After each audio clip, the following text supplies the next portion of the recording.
want to be clear that the purpose of bail at this stage of a case is to ensure Mr. Morphew's presence at the time of trial and not to punish him before he has been convicted of anything. Pre-trial, my considerations in reducing bail or modifying bond are whether or not Mr. Morphew will come to court as directed, and whether or not he is likely to commit a new offense while on bond. There are several factors I may use in making this decision. There are several factors that weigh in Mr. Morphew's favor. Mr. Morphew has the support of his family, and he alleges several friends both inside and outside of Colorado. However, he did not identify those friends even in the sealed version of his motion, and his family lives largely outside of this state, and at least one family member lives between two states, neither of which are Colorado.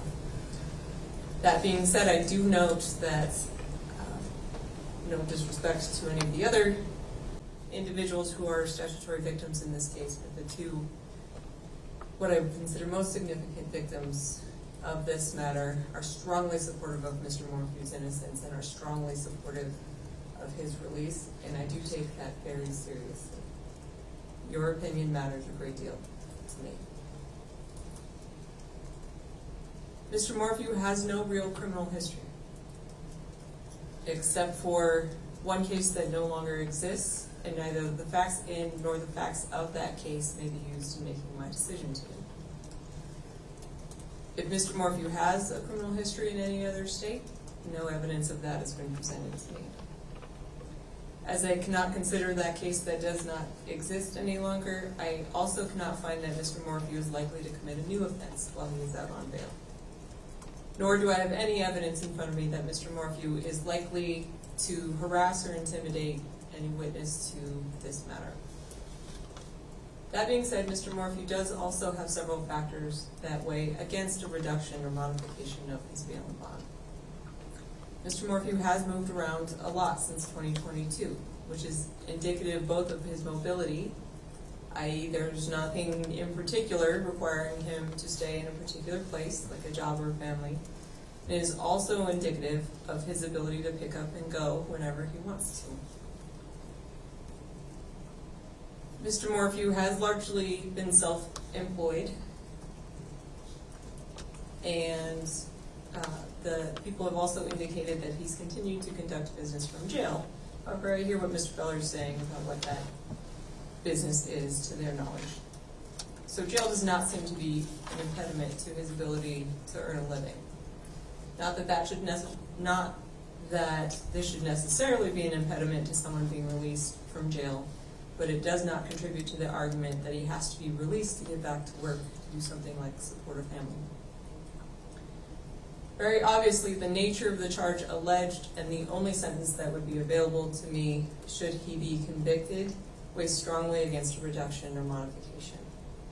I'm also taking into consideration the fact that with the discovery of Ms. Morphew's remains following dismissal of the previous case and the evidence resulting from that discovery, that puts Mr. Morphew in a very different posture than he was when his bail was set at $500,000.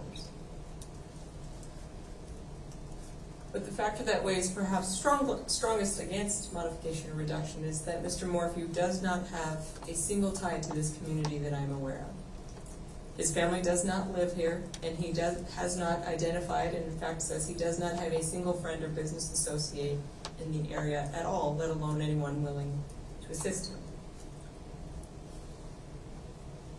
Furthermore, it has been argued that Mr. Morphew has the means and is quite skilled at moving around and remaining under the radar. Although I have heard what the defense has said regarding Mr. Morphew remaining in contact since the dismissal of his case. But there's also evidence that he is using a different name. Given the media scrutiny around Mr. Morphew's cases, that's not wholly unreasonable. But it is a concerning indication of his ability to switch up his identity and live by an assumed name with ease. However, I also recognize and consider, in Mr. Morphew's favor, the fact that law enforcement was able to locate him relatively quickly after the indictment, and that Mr. Morphew did not deny that he was the person sought by Colorado when confronted by law enforcement.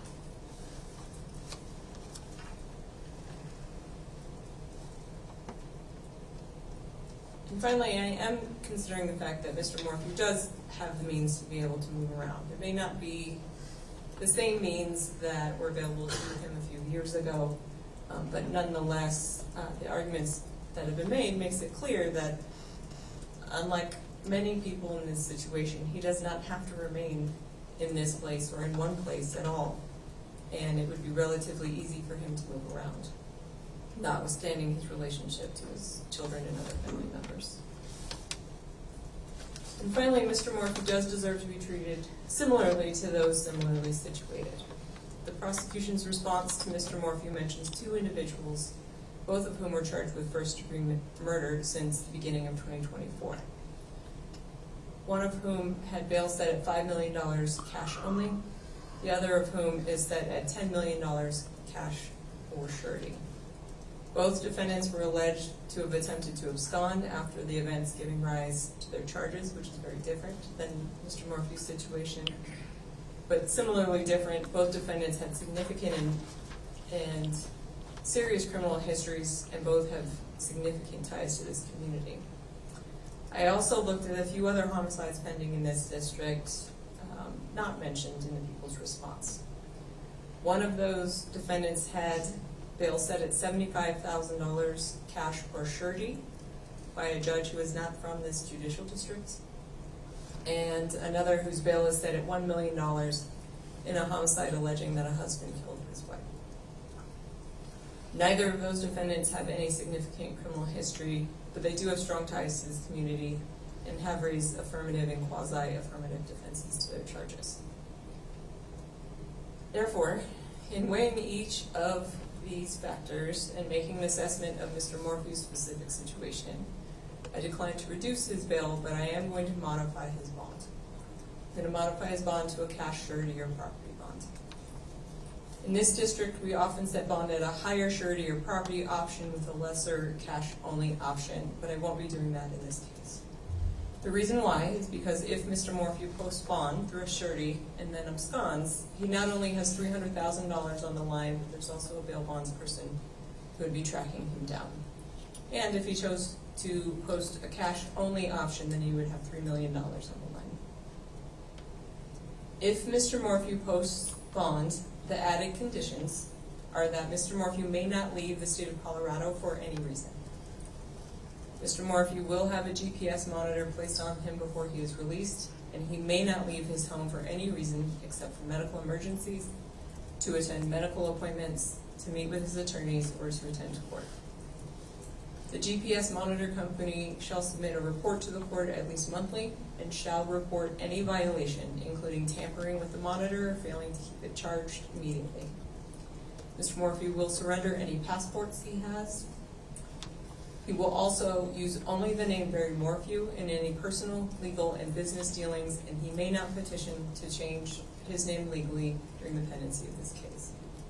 He may only drive vehicles that are properly registered to him and that comply with the Colorado Department of Revenue's rules. And finally, Mr. Morphew shall comply with the mandatory protection orders that I'll be issuing here momentarily, and will advise Mr. Morphew about in a few minutes. Ms. Kelly, any questions about my order at this point? No, thank you, Judge. Mr. Beller, Ms. Nielsen? Yeah, thank you. Okay. All right, before we turn to the status of the case, just a moment.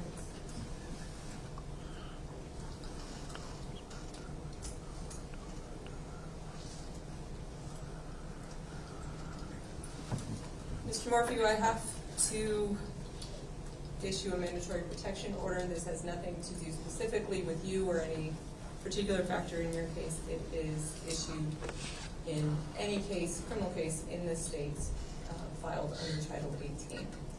So what that protection order prevents you from doing is harassing, molesting, intimidating, or bothering any witness to or victim of this matter. Okay, so no telling witnesses not to testify, no talking to them about their testimony, no harassing anyone, etc.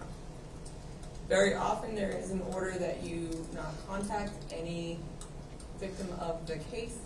I understand the most significant victims of this case are your daughters, and so I am not going to issue that, because that is not something that they desire to have I don't know that anyone has discussed anything with Ms. Morphew's other family members, but it's probably in your best interest to not contact. You may not possess or control any firearm, ammunition, or any dangerous weapon.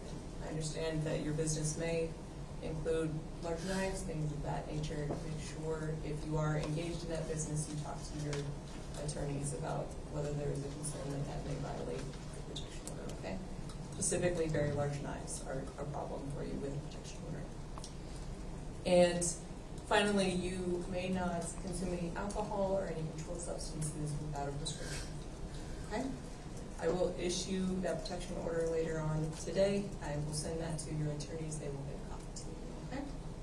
All right. If you have any questions, I'll give you a moment to ask your attorneys.